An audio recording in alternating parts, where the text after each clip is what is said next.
Bonsoir à tous. Donc ce soir, on va étudier la parasha de Béchalach, sous un angle tout à fait particulier, comme d'habitude, puisqu'on va s'intéresser à ce qui s'appelle la mission de Pharaon.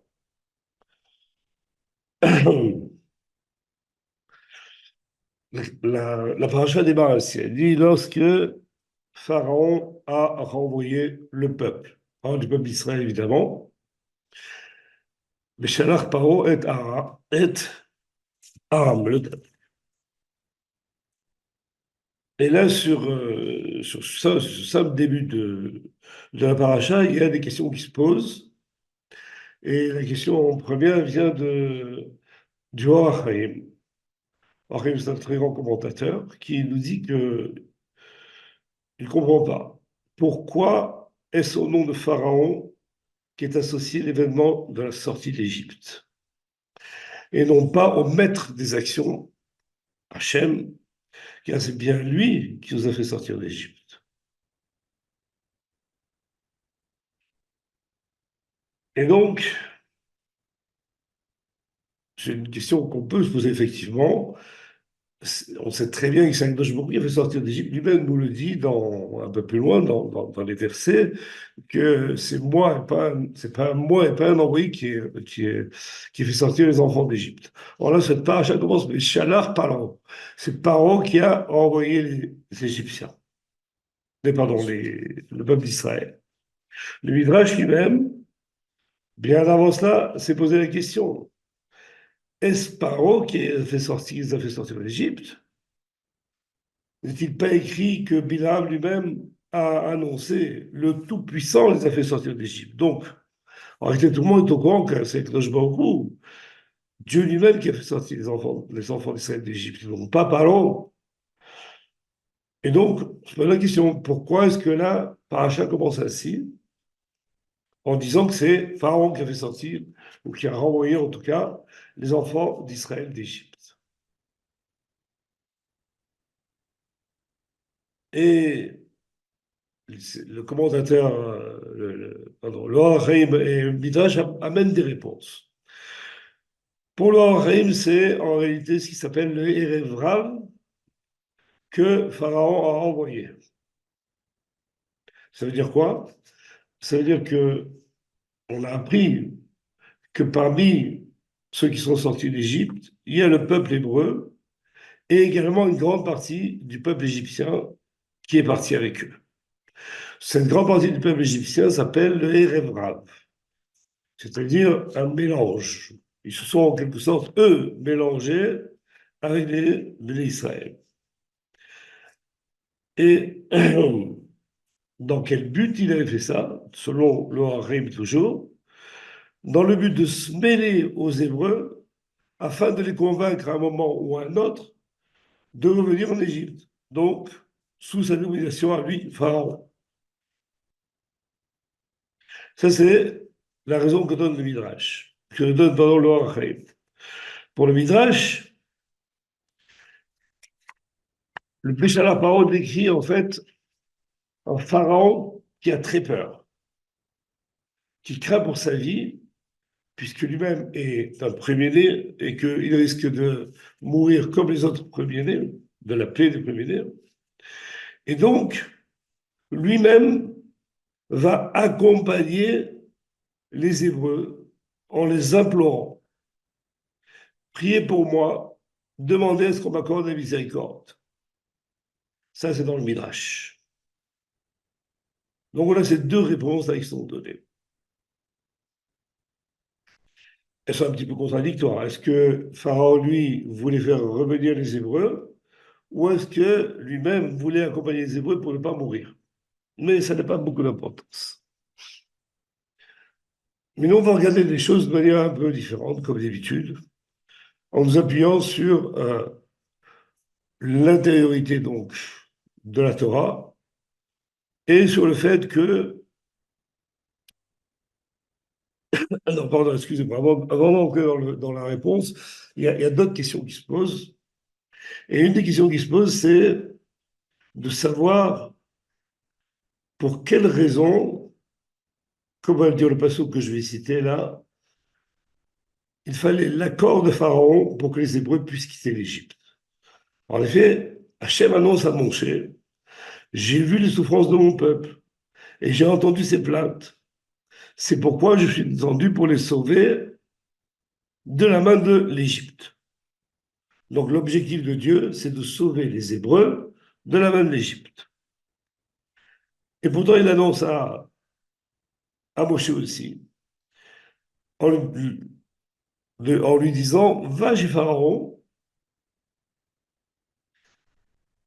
et dis-lui qu'Hachem, le Dieu des Hébreux, t'envoie pour te demander, écoutez bien, libère mon peuple afin qu'il me serve.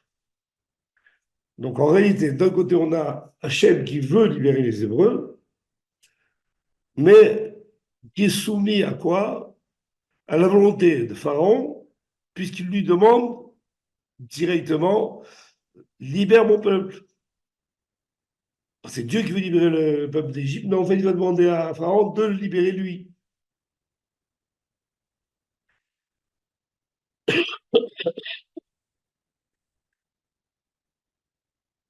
Et effectivement, c'est ce qui va se passer. C'est-à-dire qu'à la sortie d'Égypte réelle, Pharaon lui-même va dire aux Hébreux, à Moshe et à Aaron en tout cas, levez-vous, sortez du cœur de mon peuple, vous et tous les enfants d'Israël, allez servir Hachem. Donc, il y a bien une base sur le fait que Pharaon est au cœur de cette libération. Il n'est pas mis en annexe, il n'est pas mis de côté, et Hachem s'est occupé de tout. Non, c'est Pharaon lui-même qui va dire aux Hébreux, vous pouvez partir. Et tant qu'il ne l'a pas dit, les Hébreux n'ont pas pu partir. Et ce qui est aussi étonnant, c'est que Pharaon a voulu les libérer plusieurs fois. Et qu'à chaque fois, que s'est-il passé? C'est que Dieu a affermi son cœur et donc il ne les a pas laissés partir. Comme c'est marqué, j'affermirai son cœur et il ne renverra pas le peuple. Donc on voit que on a un système un peu bizarre. D'un côté, Dieu a décidé de libérer le peuple hébreu de l'Égypte. D'un autre côté, il exige que ce soit Pharaon qui les libère.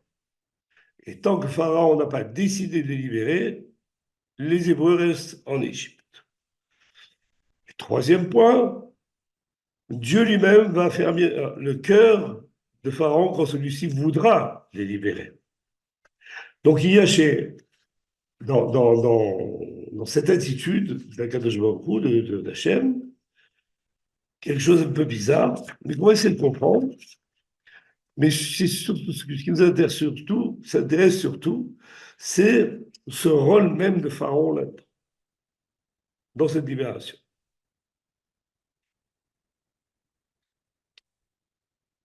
Alors pour cela, on va rentrer dans la vision intérieure de l'Église d'Égypte, où, comme par exemple pour le Rav Dessler, on l'a déjà vu, je pense, il a écrit que c'est vrai qu'il y a un aspect physique de l'esclavage en Égypte, mais il y a aussi un aspect spirituel. Cet aspect spirituel auquel il faut s'attacher parce que c'est l'essentiel de cette histoire, parce qu'elle nous concerne directement.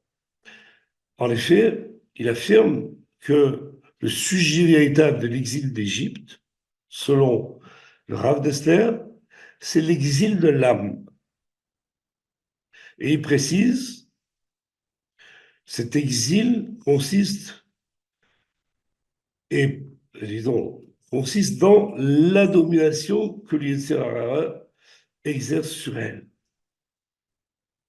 Donc, en quelque sorte, on se retrouve avec une situation un peu décalée où, au lieu d'avoir un homme ou un homme, ou une nation, disons, qui est sous domination de notre peuple, il se trouve que on va se retrouver avec un homme, et son âme surtout, qui est prisonnière de son Yetzirah. Le Noam Elimelech lui-même va plus loin en disant que, en réalité, Pharaon est appelé Yetzirah. Donc,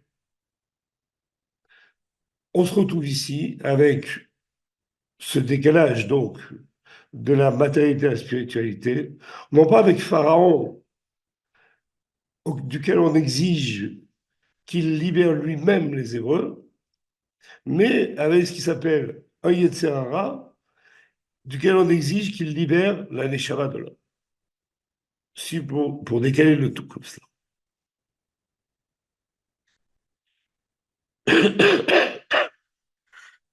Alors on a quelques preuves que, par exemple, ce n'est pas un véritable exil physique qui était exercé sur le peuple d'Israël.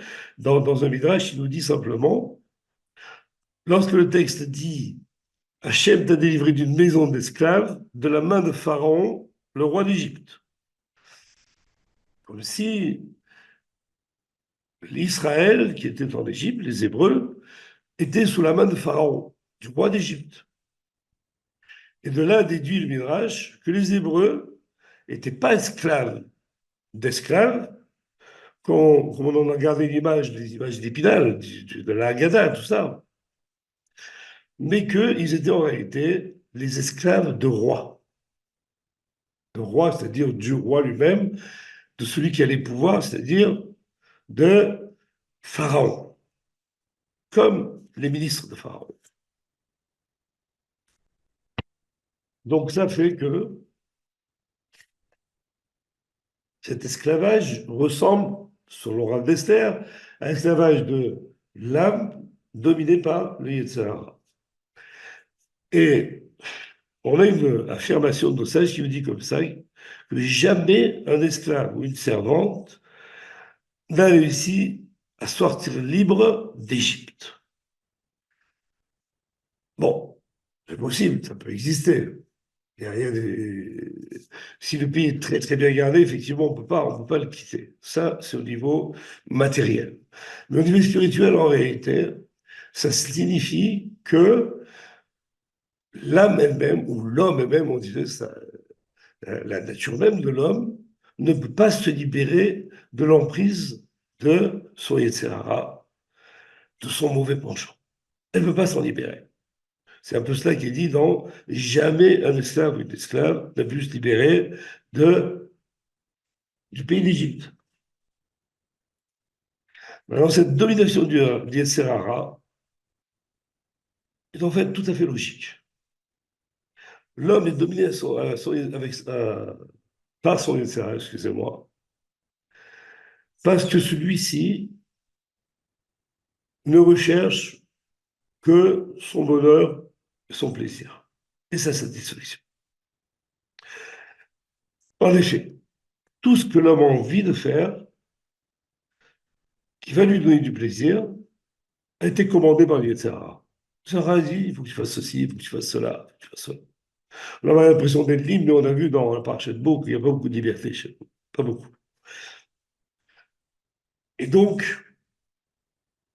cette libération, cette vouloir se libérer du Yetzirah, c'est une chose très difficile.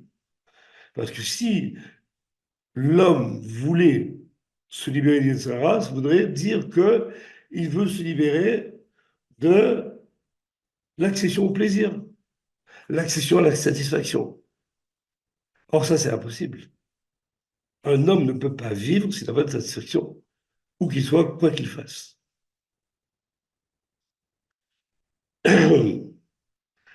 Mais en réalité, ce but que le Yetzirah a fixé à l'homme, de rechercher constamment le plaisir, n'est en réalité jamais atteint. Comme le précisent nos sages, aucun homme ne quitte ce monde en ayant comblé plus de la moitié de ses désirs. Ça, c'est une première chose. C'est-à-dire que même si une personne a eu tous les plaisirs du monde, ça ne vaut pas la moitié de ce qu'il aurait voulu, lui, avoir comme plaisir. Pourquoi? Parce que lorsqu'un homme parvient à posséder une certaine fortune, il désire immédiatement en posséder le double. C'est une nature, c'est comme ça. C'est presque une fonction spirituelle naturelle qui est qu'un homme qui arrive à un résultat qu'il a recherché, une fois qu'il l'a atteint, il se fixe un autre résultat d'aller encore plus loin. Il ne se contente pas de ce qu'il a. Et s'il arrive à doubler sa fortune,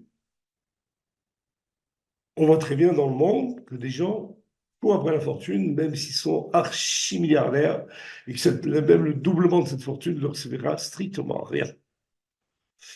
Et là, ce qu'il veut, il veut doubler sa fortune à chaque fois. Donc, cette règle-là qu'ont fixé les haramim, elle est véritable. C'est-à-dire qu'il y a une exponentielle 2 dans la recherche de désir de l'homme. Maintenant, lorsque l'homme prend conscience que cette course vers le bonheur le mène en réalité à son malheur, pourquoi à son malheur? Parce que plus on désire, si on veut doubler sa fortune, il faut travailler 2 fois plus, par exemple. Or, il faut fournir 2 fois plus d'efforts, 2 fois plus d'énergie. Si on veut se réjouir d'une chose, atteindre un résultat, chaque fois, ça demande beaucoup plus d'efforts. Et arrivé à un moment, le corps ne peut donner que ce qu'il a. Ce qui fait qu'à un moment donné, il lui est impossible d'atteindre ce qu'il recherche. Et quelqu'un qui en arrive au point où il ne peut pas atteindre ce qu'il recherche commence à déprimer. C'est une déprime. C'est cela la déprime en réalité.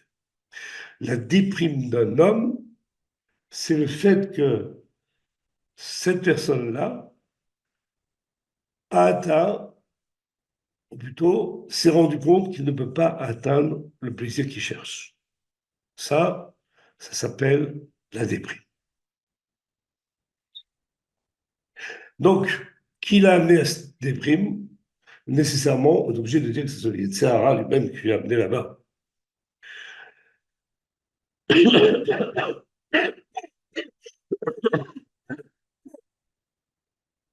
Et en réalité, c'est ce qui s'est passé aussi en Égypte. Égypte est un pays dépravé, complètement dépravé, où la population ne cherchait qu'une chose, c'est rechercher le plaisir aussi. Le pays était très beau, la culture était très grande, il rayonnait dans le monde, mais c'est le plaisir qui comptait. Hachem a placé les Hébreux dans cette situation-là, et progressivement, les Hébreux se sont, si l'on peut dire, adaptés à la vie des Égyptiens. S'étant adaptés à la vie des Égyptiens, ils sont tombés dans cette espèce de piège-là, du Sahara, qui fait qu'à un moment donné, on en arrive à ne plus espérer quoi que ce soit.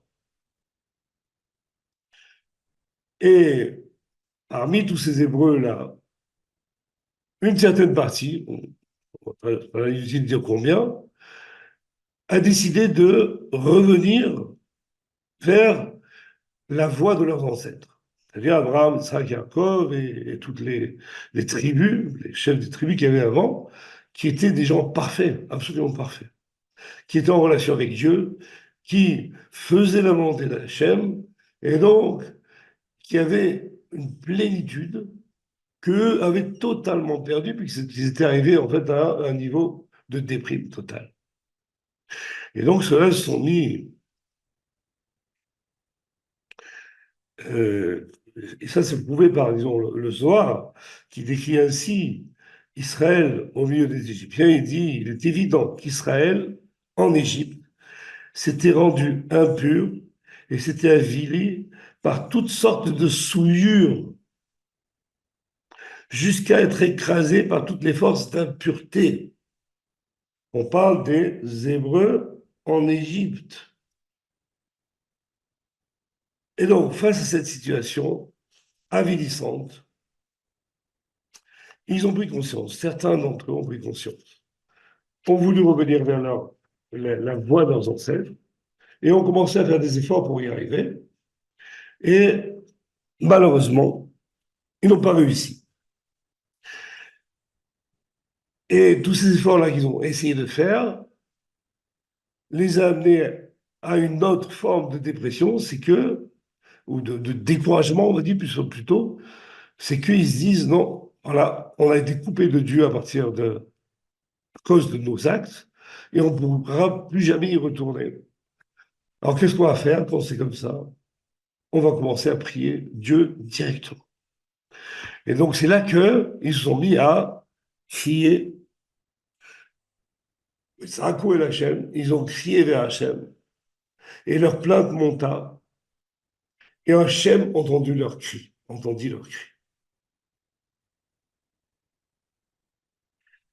Donc, on a cette fois-ci ce qui s'appelle un réveil du bas, c'est-à-dire du peuple. Ce réveil du peuple va s'élever vers Hachem, et Hachem, à ce moment-là, va décider de les libérer.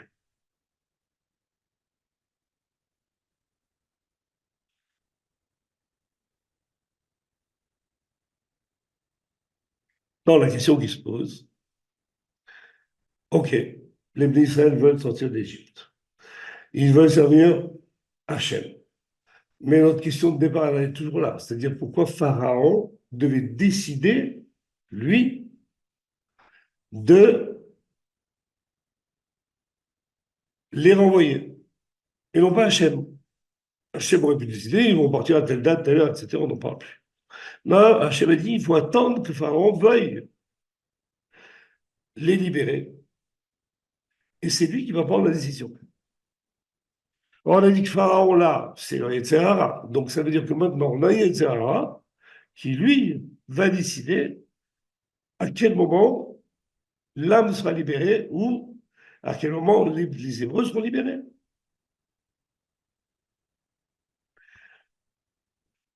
Alors, pour quelle raison est-ce que le Yetzirah entre en jeu dans cette libération? Ça, on le trouve en réalité dans une Mishnah.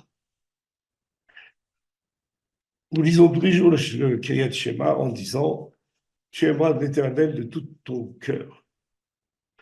De tout ton cœur, nous dit la Mishnah, c'est-à-dire avec tes deux penchants, le Yetzirah Tov et le Yetzirah, le bon et le mauvais penchant.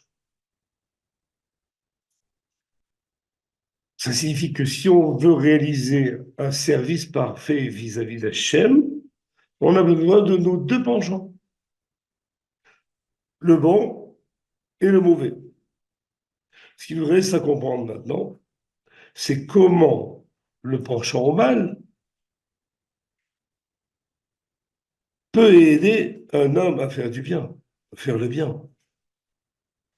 Ça, c'est la question qui va se poser. À présent.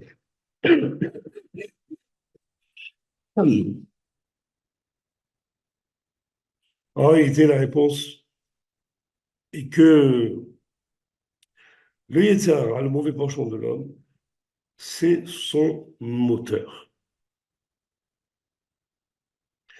Et il est le seul à pouvoir motiver l'individu pour faire soit le bien, soit le mal. Ça signifie quoi? C'est que sans Yetzirah, l'homme vivrait comme un animal. Un animal n'a pas de Yetzirah. Il a des instincts, il suit ces instincts qui vont lui donner des réactions qui sont d'aller manger, d'aller boire, d'aller dormir, d'aller copuler ou peu importe quoi. Ce sont ces instincts-là qui vont être. Mais il ne va jamais se poser la question de savoir si ce qu'il fait c'est bien ou c'est pas bien. Il n'a rien à faire avec ça. Pourquoi? Parce que il n'a pas ce qui s'appelle de Yetzirah. Nous, ayant un Yetzirah et également un Yetzirah Tov, c'est-à-dire une Neshama qui provient d'Hachem, dès lors, on est en conflit dans nos décisions.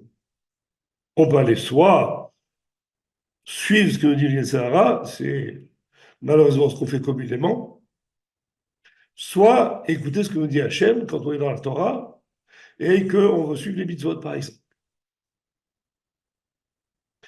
Mais en réalité, l'objectif que doit atteindre l'homme est beaucoup plus élevé que ça. L'homme doit, selon Ramchal, arriver à un niveau tel qu'il se trouve à proximité d'Hachem. Le Ramchal le décrit ainsi. Il dit que l'homme n'a été créé que pour se délecter d'Hachem et profiter de l'éclat de sa présence, qui est le véritable plaisir, le plus grand délice qui existe. Donc, si on cherche un plaisir absolu, Ramchal nous explique que c'est la présence d'Hachem, sa proximité. Et que non seulement c'est sa proximité, mais c'est aussi l'objectif de l'homme. C'est vers ça qu'il doit se diriger constamment. Comment est-ce que je vais me faire comment vais-je faire pour me rapprocher d'Hachem?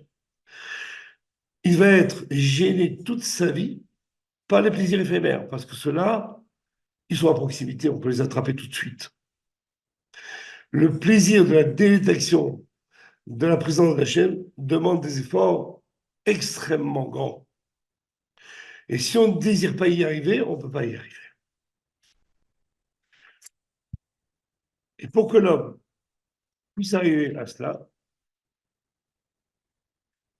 Hachem a implanté en lui quoi? Une volonté énorme d'y arriver, absolue d'y arriver. Une volonté de recevoir du plaisir, puisque c'est du plaisir qui nous attend, et de la satisfaction. Mais l'homme, dès sa naissance, va se servir de cette volonté de prendre du plaisir et de la satisfaction. Pourquoi faire? Pour faire le mal. C'est-à-dire pour prendre les plaisirs qui arrivent autour de lui. Et éviter de penser à Dieu. Et cela a été implanté dans l'homme à sa naissance, comme c'est écrit, le penchant du cœur de l'homme est mauvais dès ses premiers mouvements.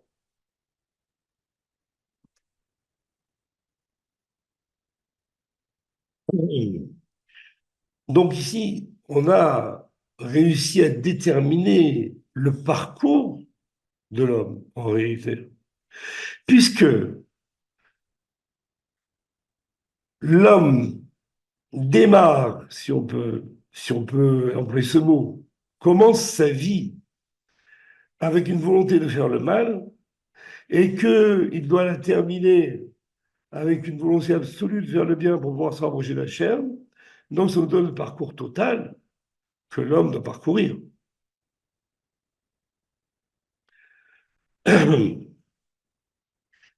Alors, il nous faut un moteur aussi pour ça. Le moteur a été donné dès le départ. Ce moteur, c'est quoi? C'est son Yetzirah, puisque c'est cette volonté de faire du mal qui, en réalité, est une volonté d'arriver à la satisfaction. Et là, d'arriver à quelle satisfaction? La plus grande qui soit, c'est-à-dire le plaisir plus grand que Dieu veut donner. Donc maintenant, on va peut-être comprendre que lorsque les Hébreux voulaient sortir d'Égypte, Dieu a demandé à Moshe qu'ils obtiennent l'autorisation de Pharaon. C'est-à-dire que même Pharaon devait être d'accord pour que les Hébreux fassent des efforts pour arriver au plaisir maximum qu'Hachem veut leur donner. Donc c'est lui-même qui va faire sortir les Hébreux d'Égypte. Et il va les suivre. Il va leur dire, sortez du sein de mon peuple et allez servir l'Éternel. Allez servir l'Éternel. Vous entendez ça? C'est qui parle? Pharaon, c'est-à-dire le Sahara. Et ça a dit allez servir l'Éternel. Ah, maintenant on a tout compris. Ça veut dire que allez servir l'Éternel, je vais moi aussi vous aider à aller servir l'Éternel.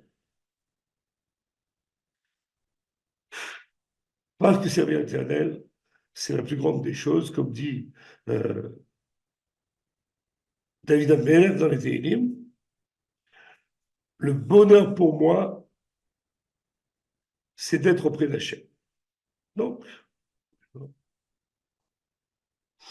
le bonheur pour moi, c'est d'être auprès d'Hachem. Donc, c'est exactement ce que dit en fait le Ramchal, que le bonheur se trouve dans la proximité d'Hachem, le plaisir se trouve dans la proximité d'Hachem. Et maintenant, on a compris que le rôle de Pharaon, la place du Yetzirah, si on peut dire, c'est de nous, avec sa puissance, qui est de vouloir atteindre le plaisir, recevoir du plaisir, va nous aider à le faire, mais cette fois, non plus dans le sens du mal, mais dans le sens du bien. Et là, on a pris la mesure de ce qu'Akadosh Baruch a mis en nous, qui est extrêmement puissant, qui s'appelle le Yetzirah, mais qui est absolument indispensable parce que c'est le seul qui est la possibilité et qui peut nous donner suffisamment de motivation pour arriver au résultat. Maintenant, on va essayer de comprendre ce que voulait dire au départ d'Or Chaim et le Midrash. Le Midrash lui disait que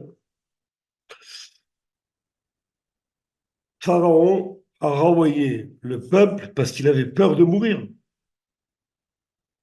Et donc, je vais me mêler à eux et peut-être je vais être sauvé. Alors, ça veut dire, c'est quoi cette peur de mourir du Sahara? C'est en réalité que quand un homme fait tchouva, par exemple, quand un homme entre dans le joug de la Torah, une de ses craintes, et ça tout le monde peut en témoigner, c'est que il ne puisse plus faire ce qu'il voulait auparavant. La Torah, elle met tellement de contraintes, tellement de barrières, tellement d'obligations, qu'on hésite. Si je ne peux plus faire ceci ou cela, donc je ne peux plus avoir mes petits plaisirs que j'avais l'habitude d'avoir. Si j'ai des contraintes qui m'empêchent de faire ce que je voulais faire, à ce moment-là, je ne vais plus atteindre le plaisir que je voulais atteindre. Et quelqu'un qui ne peut plus atteindre ce plaisir, ça s'appelle quelqu'un qui meurt. Il avait peur de mourir, c'est-à-dire il avait peur de ne plus obtenir satisfaction des plaisirs de la vie. Donc, si on veut, c'est un peu ça le Midrash. Il dit, il ne voulait pas mourir, donc il les a suivis. Il voulait avoir resté encore une possibilité de travailler pour pouvoir avoir du plaisir matériel. Ça, c'est la première idée que l'on trouve dans le Midrash. Le Hachaim lui donne une idée, il parle du Erev Rav. Erev Rav, en réalité, ces Égyptiens qui se mêlent aux Hébreux pour les ramener vers lui,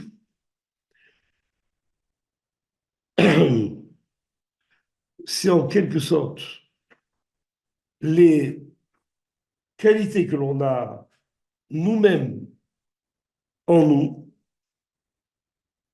et qui remontent à la surface, même dans notre, lorsque l'on pratique la Torah, nous avons des qualités qui remontent et qui cherchent à nous faire chuter, revenir en arrière. Et ça, c'est un peu les rêves raves qui se trouvent en nous, se trouvent en nous, les rêves raves au niveau spirituel. Je ne parle pas du rêve rave tel qu'il est décrit par la Torah, mais à l'intérieur de nous-mêmes, on a un mélange de sensations, un mélange d'aspirations qui sont à la fois bonnes et mauvaises. Et les mauvaises vont tenter de me faire revenir en Égypte, c'est-à-dire sous la domination du Yetzar. Donc maintenant, on a à peu près compris que la participation de Pharaon à la libération des Hébreux était indispensable.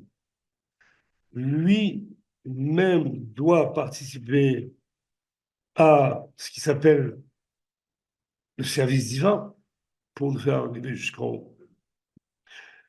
Et donc, c'est lui-même qui doit nous aider à sortir, si on peut parler ainsi. Bien que ce soit Hachem qui nous a fait sortir, il a voulu Hachem que le SRA vienne avec.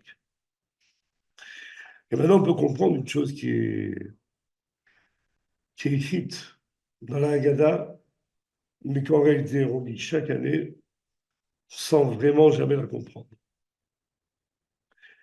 Il y a marqué là-bas, si Hachem n'avait pas fait sortir nos ancêtres d'Égypte, nous, nos enfants et nos petits-enfants serions encore assujettis à Pharaon en Égypte. Vous avez compris cette phrase-là quand vous le lisez dans... Est-ce qu'on peut imaginer une telle chose? Qu'à notre époque, on soit prisonnier de Pharaon en Égypte. Pharaon a disparu complètement. L'Égypte est un pays minable. Il n'y a plus d'esclavage. Donc comment les Haramim peuvent se permettre de dire une chose pareille? Que si Dieu ne nous avait pas fait sortir d'Égypte à ce moment-là, aujourd'hui nous aurions assujetti à l'Égypte là-bas. Très difficile à comprendre.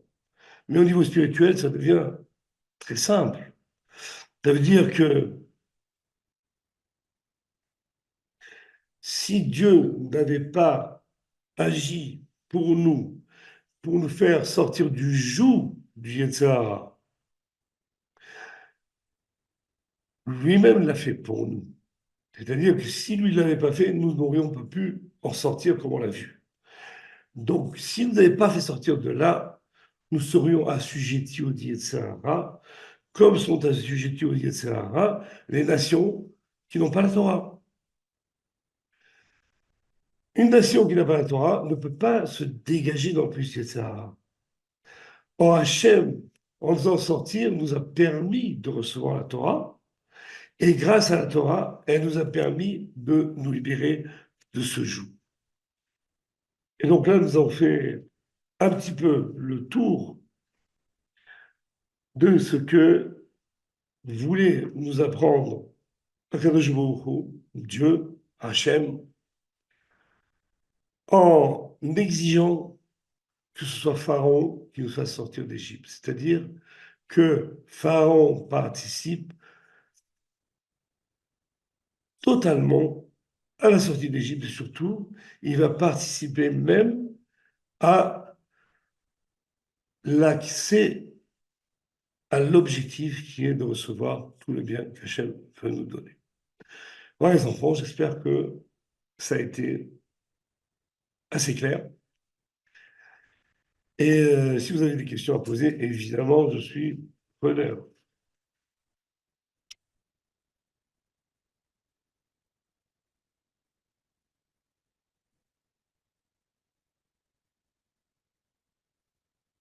Si il n'y en a pas, c'est pas grave, hein, on peut conclure. Bon, bonsoir. Merci Oui, là, beaucoup. Bonsoir. ça fait plaisir, j'espère que j'étais assez clair. Ouais. C'est un peu dur à Oui, intégrer tout ça. oui, oui, non, c'est sûr que c'est c'est des informations extrêmement concentrées. Je suis d'accord avec toi. C'est-à-dire qu'il y a énormément d'informations qui doivent être digérées progressivement. D'accord. En fait, on avance à chaque paracha, on avance un petit peu plus. On apprend un petit peu plus de choses. On rajoute une information, une autre information qui se rejoignent pour qu'on puisse réussir à comprendre euh, l'objet global du judaïsme. Et c'est surtout ça l'intérêt. Mais c'est vrai que si on devait résumer ce qu'on a dit aujourd'hui, c'est tout simplement, si on peut dire simplement, que nous avons ce qui s'appelle en nous une volonté de tirer satisfaction de ce qui nous entoure, que cette volonté de tirer satisfaction, elle est là parce qu'elle est absolument nécessaire, non pas au temps présent, si ce n'est pour jouir du monde, mais pour le futur, c'est-à-dire pour jouir de ce qu'Akadosh Baruch Hu va nous donner, du plaisir qu'il va nous donner. Et il y a un grand, grand principe qui est qu'on peut tirer de plaisir que si on le désire. C'est-à-dire que le désir entraîne est proportionnel au plaisir. C'est-à-dire quelqu'un qui a peu de désir pour une chose, il va peu en jouir. Quelqu'un qui a beaucoup de désir d'une chose, une fois qu'il l'obtient, il va beaucoup en jouir. Et donc, nous, on a déjà en nous quelque chose qui a la possibilité de, la volonté en tout cas, le désir absolu, mais ce désir absolu est destiné à une chose qui ne pourra être obtenue que grâce à nos efforts. Et donc, ça, c'est le résumé de l'affaire. Le reste, etc., c'est ce désir en question. C'est de lui qu'on parle à chaque fois. Désir ou volonté de tirer jouissance et satisfaction de son monde. Ça, c'est lié, etc. Donc, c'est notre nature, c'est notre essence. Il ne faut pas se leurrer. Ce n'est pas un personnage qui est de côté, c'est nous entièrement. Et à l'intérieur de nous, il y a ce qui s'appelle un neshama.